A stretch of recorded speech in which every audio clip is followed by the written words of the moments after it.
Welcome to the Learning Pines YouTube. We hope this video helps. You begin by opening the spreadsheet and picking the Sheet tab where data will live. Set up headers in the first row and choose clear data types. Dates, numbers, and text need consistent formatting so formulas work. Once done, set share permissions so collaborators can add rows. Make them editors only if they must edit. Make sure to enable data validation for critical fields to prevent bad entries. This first step saves hours later and lets you start importing cleanly.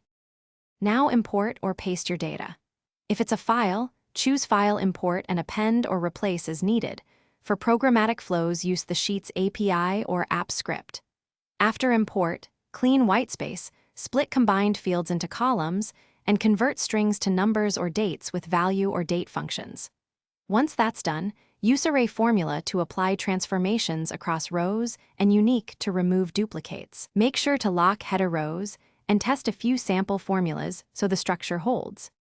Finish by protecting key ranges and freezing the header row so edits don't break structure. Create a backup copy or enable version history before bulk changes. This ensures recovery if needed. Add conditional formatting or sumif/countif checks to highlight outliers and totals so you can spot issues quickly. If something goes wrong, validate formats, check locale settings for date and decimal parsing, and remove invisible characters. Those often cause mismatches. If errors persist, revert to the last good version and Thanks for watching. Consider subscribing if we helped you.